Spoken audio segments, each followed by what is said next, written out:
Shri Radhe everyone, welcome back to my YouTube channel. मैं आ गई हूँ आपकी अपनी फेवरेट स्टोरी ये रिश्ता क्या कहलाता है का आज का एपिसोड लेके। एपिसोड बहुत ही धमाकेदार है, तो प्लीज़ वीडियो को एंड तक जरूर देखें।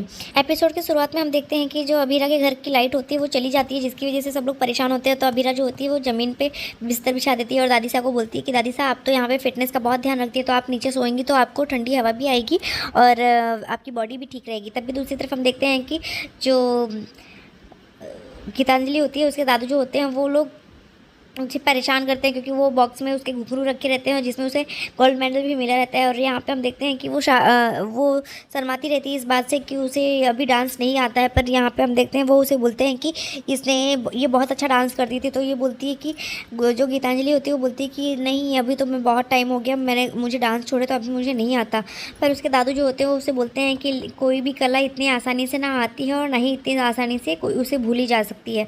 तभी यहाँ पे हम देखते हैं कि जो गीतांजलि होती है वो पहले तो उस चीज़ से एग्री नहीं करती है उसे डांस सिखाने के लिए। पर गीतांजलि जो होती है मायरू के कहने पे वो बार बार उसे रिक्वेस्ट करती है कि प्लीज़ गीतू मुझे सिखा दो ना डांस। अगर आप मुझे डांस सिखाओगे तो हम दोनों की जोड़ी बेस्ट रहेगी और हम ये डांस सीख के और मैं ये कंपटीशन जीत सकती हूँ। पर यहाँ पे हम देखते हैं कि इतनी रिक्वेस्ट करने के बाद फिर गीतांजलि जो होती है वो मान जाती है। और यहाँ पे अरमान भी उसे बोलता है कि तुम प्लीज़ उसे सिखा दो डांस। और यहाँ पे दादू जो होते हैं वो भी उसे समझाते हैं कि हाँ बेटा तू सीख सकती है और इसको सिखा दे। तभी वो अग्री करती है। तो मायरू जो होती है वो उसको हक करती है, क्योंकि अरमान जो होता है वो उसे बोलता है कि तुम्हारी जगह कोई नहीं ले सकता है गीतांजलि मायरू की लाइफ में। तभी यहाँ पे हम देखते हैं दूसरी तरफ जो अबीरा होती है वो अपने दादी साहब और माँ की सेवा करती रहती है, उनको लिए पंखा चलाती रहती है क्योंकि वहाँ पे लाइट नहीं रहती है। और यहाँ पे हम देखते हैं आयुष्मान जो होता है वो बैठा रहता है। तभी यहाँ पे उसका ब्रेकफास्ट आ जाता है। जैसे ही वो ब्रेकफास्ट आता है तो जो तानी होती है वो वॉक करती रहती है। तभी उस जैसे ही ब्रेकफास्ट आता है तो वो सैंडविच खाने ही लगती। तभी उससे बोलती है कि मुझे बहुत ज़ोर की भूख लगी थी। तो वो बोलती है कि हाँ भाई, तो खाना ही नहीं खाता, वो तो कुछ खाता ही नहीं है, खाने के लिए तो ब्रेकफास्ट तो सिर्फ मैं ही करती हूँ। तभी यहाँ पे हम देखते हैं कि वो उसे बोलता है कि तू टेंशन मत ले, सब कुछ अच्छा हो जाएगा। तो वो उससे टेंशन होती है कि फ़ोटोग्राफ्स कैसे आए होंगे पता नहीं, और मैं अच्छी लग भी रही होंगी कि नहीं, क्योंकि अगर वो फ़ोटो अगर गलत एंगल से लेता है तो मैं प्यारी नहीं बहुत सारी लगती हूँ। और क्योंकि वो थोड़ी हेल्दी रहती है जिसकी वजह से उसको इस बात का अपने ऊपर डर लगता है कि कहीं मेरी फ़ोटोज़ अच्छी आई ना हो तो कैसा होगा। और यहाँ दूसरी तरफ हम देखते हैं कि वो उसे बोलता है कि तू टेंशन मत ले, तो बहुत ही अच्छी लग रही थी और बहुत ही प्यारी लग रही थी। तभी यहाँ पे हम देखते हैं वो उसे वो पूछता है कि ये क्रिश और उसकी फैमिली में कोई दिक्कत है क्या, उसकी नानिशा और दादी साहब के बीच कुछ दिक्कत होती है क्या, उसके पापा और उसकी माँ के बीच। तो बोलता है, वो जो तानी होती है वो बताती है कि नहीं ऐसा कुछ नहीं है भाई, बस जो उसकी नानी साहब होती है वो उसके पापा की शादी, जो काजल आंटी शादी है उनकी शादी जो है वो संजय अंकल से इसलिए करती है कि जैसे वो उनका फर्म संभाल सके। और इसी वजह से वो शायद उन दोनों के बीच में वैसी बॉन्डिंग नहीं बन पाई जिस तरीके से होनी चाहिए, और वो उनके बातों पे खरे उतरे नहीं। तो इस वजह से दूसरी तरफ हम देखते हैं कि अबीरा जो होती है लाइट बिल भरने आती है, और जो उसमें लाइट बिल जो होता है 70,000 का और आ जाता है। और अभी पिछले हफ्ते ही वो लाइट बिल भर के गई होती है। तो वो उसे बोलती है कि इतना सारा कैसे लाइट बिल आ गया। तो वो उसे बताता है कि ये आपने कुछ ज़रूर स्टार्ट किया होगा, इस वजह से ऐसा हो रहा है। क्योंकि वो बोलती है कि मेरे घर में फ्रिज कूलर तो ऐसा कुछ है नहीं एसी वगैरह, तो फिर क्यों इतनी सारी लाइट आ रही है। तो तभी वो जाने ही लगती है। तभी जो उसका हवलदार वहाँ का होता है वो वॉचमैन, वो उसे बोलता है कि आप एक काम कीजिए 30,000 दे दीजिए और आपका काम हो जाएगा। तभी यहाँ पे हम देखते हैं कि वो जैसे ही सुनती है तो बोलती है रुको अभी मैं पुलिस को फ़ोन करती हूँ कि यहाँ पे गवर्नमेंट के नाम पे क्या काम कर रहे हो आप लोग। तभी दूसरी तरफ हम देखते हैं कि जो अभी रखा है वो फ़ोन बजता है और उसको दादी साहब जो होती है वो फ़ोन करके बोलती है कि जल्दी से आयुष्मान के ऑफिस पर आ जाओ, क्योंकि वो उसे हम लोग को हमसे मिलना है। तभी जैसे ही वो वहाँ पर पहुँचता है तो वहाँ पे जैसे ही वो आती है तो आयुष्मान जो होता है वो साइकिल लेके अपने ऑफिस में घूमता रहता है। तो जैसे ही साइकिल उसके ऊपर गिरने ही वाली रहती है तो वो उसे रोक के डांटने लगती है, तुम्हें अक्ल है, कितने बड़े हो गए और अभी भी बच्चों जैसी हरकतें कर रहे हो अरमान।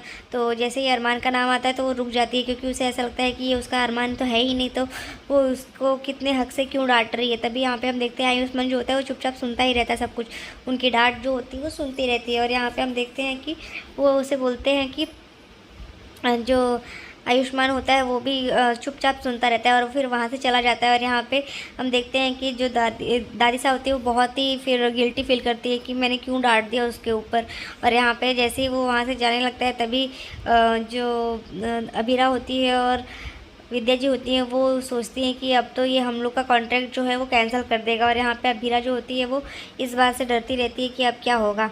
तभी यहाँ पे हम देखते हैं कि जो विद्या जी होती है वो भी बहुत शॉक्ड रह जाती है और वो बोलती है कि हमें यहाँ से ये इंसल्ट करके भेजे, उससे पहले हमें खुद चले जाना चाहिए। और जैसे ही वो लोग जाने लगते हैं तो वो बोलती हैं, वो आयुष्मान पीछे से बोलता है रुक जाइए, मुझे आपका चेक देना था। और जैसे ही वो चेक देने के लिए आता है तो बोलता है कि कल मैं देने वाला था पर भूल गया। तो जैसे ही चेक देने के लिए आता है तो वो इंक जो है वो पेन को चेक करता है तो इंक जो होता है उसके कपड़े पे चला जाता है। फिर से जो कावेरी होती है वो उसके मुंह से आवाज़ निकलने लगती है, वो डांट नहीं जाती। तभी वो उसे रोक लिया जाता है कि जो विद्या जी होती है वो रोक देती है कि नहीं माँ साहब मत बोलिए। तभी वो उसे बोलता है कि अरे कोई बात नहीं, आप डांटिए ना, मुझे बोलिए, क्योंकि मुझे पता है दादी और नानी इसके लिए ये बहुत ही वाइट शर्ट के लिए वो बहुत ही प्रोटेक्टिव रहती हैं, तो आप डांटिए। फिर मुझे बहुत ही अच्छा लगता है, लोगों को बहुत सारी चीज़ें खाने की इच्छा होती है पर मुझे तो डांट खाना पसंद है। तभी यहाँ पे हम देखते हैं ये सब सुन के वो उसे बोलता है कि आपको किसी की याद आती है, आप जिसको डांटती थी, तो बोलता है कि हाँ, जो कावेरी होती है बोलती है कि हाँ लेकिन क्या करें, उसकी वो बहुत ही शरारती था क्योंकि वो अरमान की बात करती रहती। तो यहाँ पे जैसे अरमान की बात होती है तो भीरा जो होती है वो इमोशनल हो जाती है। पर वो जैसे ही उसको चेक देता है फिर उसके बाद वो उसे बोलती है लेकिन तुम्हें देख के मुझे अब उसकी याद नहीं आती है। फिर उसके बाद वो उससे रिक्वेस्ट करता है कि आप मुझे तुम कह के बुलाइए, क्योंकि बड़ों के मुँह से आप अच्छा नहीं लगता, आप तुम कह के बुलाइए। तभी यहाँ पे हम देखते हैं कि एक टिफ़िन बॉक्स जो होता है वो उसका अभीरा का गिर जाता है। वो बोलते हैं कि जब आपकी साइकिल उठा रही थी तभी वहाँ पे गिर गया था। दूसरी तरफ हम देखते हैं कि वो उसे बोलता है कि मैं जाके दे दूँगा खुद, तो वो बोलता है ठीक है। जैसे ही हम देखते हैं दूसरी तरफ पौधा हाउस में, यहाँ पे हम देखते हैं तानी जैसे ही घर पे आती है तो सब लोग उसके लिए ज्वेलरी देखते रहते हैं कि ये सब तो मनीषा के लिए है। और फिर तभी वो आ जाती है तो वो बोलती है कि हाय गाइस, कैसे हैं आप लोग। तो फिर तो जैसे ही बोलते हैं कि हाय हेलो, तो अब बिल्कुल भी शॉर्टकट निकाल दिया तूने, ना चाची सा ना मामी सा, तुम तो बेब्स बोल के शॉर्टकट में ही काम टाइम भी बच जाएगा। तो बोलती है कि हाँ बिल्कुल। और फिर उसके बाद वो उसे पूछती है काजल कि तुम्हें कुछ चाहिए, तो बोलती है कि कॉफ़ी चाय कुछ भी। तो बोलती है हाँ कोल्ड कॉफ़ी। तो वो उससे बोलती है कि एक्चुअली मैं भी तो चलूँ, जहाँ पे मैं आने वाली हूँ तो उसका घर का किचन कैसा है मैं भी देखना चाहूँगी। तो फिर जैसे ही वो किचन में आती है तो बोलती है कि ये इस घर का किचन है। तो मनीषा जो होती है वो गुस्से में बोलती है नहीं, ये इस घर का बाथरूम है, यहाँ पे हम कपड़े धुलते हैं और बेडरूम में हम जाके बर्तन साफ़ करते हैं। तो ये सुन के तो क्योंकि वो थोड़ी फ़नी है तो उसको गुस्सा आ जाता है कि जैसे ही वो इतने बड़े किचन को देख के बोलती है कि इसमें तो इतना तो हमारे यहाँ पे वॉकिंग प्लेस है। तो फिर वो उसे बोलता है कि जो क्रिश होता है वो बोलता है कि वैसे तो तुम चाहो तो यहाँ पे भी हम रेनोवेट कर देंगे। तो वो बोलती है कि काजल बोलती है कि इतनी शादी के माहौल में तुम ये सब कैसे करोगे अभी, और इस समय ऐसे कैसे हो सकता। तो वो क्रिश बोलता है कि हाँ क्यों नहीं हो सकता है, अब कौन सा दादी सा नानी सा और मामी सा और भाभी आने वाली है यहाँ पे, तभी उनके घर की एरिया में ही हम वो करवा देंगे रिनोवेट करके। दूसरी तरफ हम देखते हैं यहाँ पे कि जो अरमान होता है वो गीतांजलि को बोलता है कि तुम जल्दी से उसको प्रैक्टिस करवा दो, मैं खाना बना दूंगा। और यहाँ दूसरी तरफ हम देखते हैं वो लोग फ्रिज के आइस निकाल के वो लोग अपने फेस पे लगाते रहते हैं कि गर्मी कितनी लग रही है। तभी यहाँ पे गीतांजलि जो होती है वो उसे बोलती है कि कोई नहीं अभी मैं करती हूँ। तभी उसके हाथ में चोट लग जाती है तो वो उसको बैंडेज लगाने के लिए जाती है।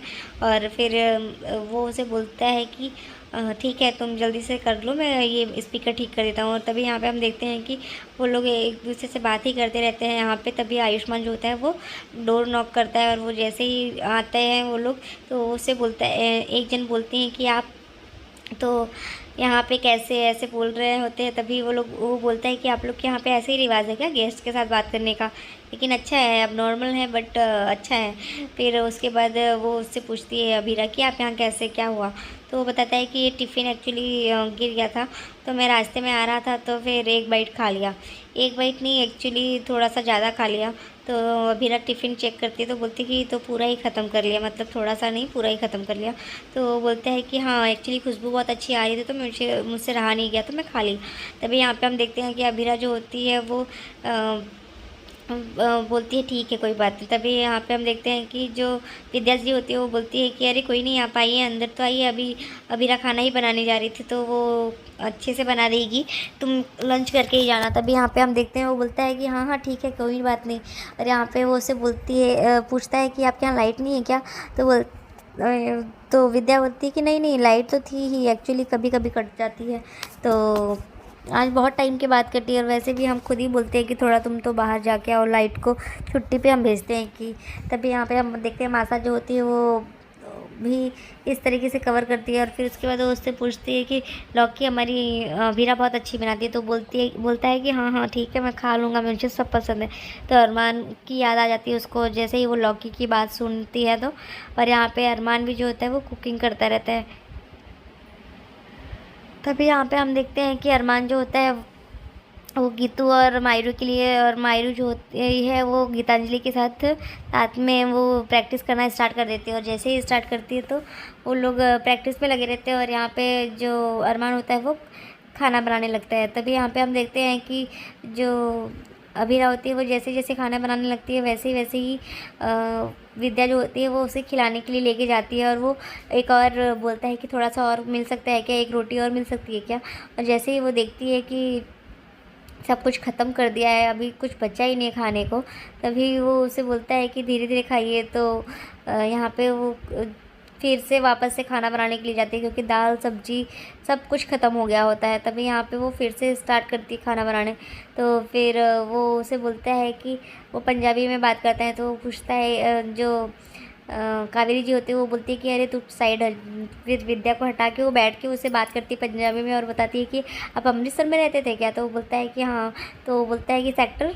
तो वो बोलता है कि 7 में। तो वो बताती है कि मैं तो 9 में रहती थी, और फिर वो 8 सेक्टर पे आती थी आइसक्रीम खाने सरदार जी दी कुल्फ़ी के पास। तो ये सब चीज़ें वो लोग बात करते रहते हैं, आपस में हंसी मजाक करते रहते हैं। तो ये सब सुन के जो अभीरा होती है वो सुनती रहती है और बोलती है कि बस इसको खाने ही आना, तो पता नहीं कितने जन्मों का भूखा था। और यहाँ पे दूसरी तरफ हम देखते हैं कि गीतांजलि के पैर की घुंघरू जो होती है वो खुल जाती है बार बार। तो फिर वो उसे बोलती है कि 3 बार मैंने आपकी घुंघरू बांध दिया। तो यहाँ पे मायरू जो होती है वो जाके उसको अपने पापा को बोलती है कि हेल्प कर दीजिए ना प्लीज़ सुन। तो उसे बोलता है ठीक है तुम यहाँ पे बैठ के एप्पल खाओ, मैं आता हूँ। फिर वो जाके उसकी हेल्प करता है तो वो घुंघरू बांधता है। तो जो गीतांजलि होती है वो उसके चेहरे पे देखती रहती है, उसको देखती ही रहती है। और यहाँ पे दूसरी तरफ हम देखते हैं कि जो अभीरा होती है वो बोलती है कि पता नहीं कितने जन्मों का भूखा था। तभी यहाँ पे हम देखते हैं आयुष्मान आके उसका हाथ पकड़ लेता है और उसे बोलता है कि सॉरी। तो फिर उसे बोलती है कि तुम्हें बोलना भी चाहिए। तो आज के एपिसोड में बस इतना ही फ्रेंड्स, मिलते हैं नेक्स्ट एपिसोड में, जहाँ पे हम देखने वाला है एक धमाकेदार एपिसोड आने वाला है, जहाँ पे मायरू और गीतांजलि जो होते हैं वो उदयपुर चले जाते हैं कॉन्सर्ट के लिए, और यहाँ पे अरमान भी जो होगा उसके पीछे जाएगा। सो वीडियो अच्छी लगी तो वीडियो को लाइक करना, चैनल पर नए हैं तो चैनल को सब्सक्राइब करना बिल्कुल ना भूलें। थैंक यू, राधे राधे, अपना बहुत ध्यान रखिएगा।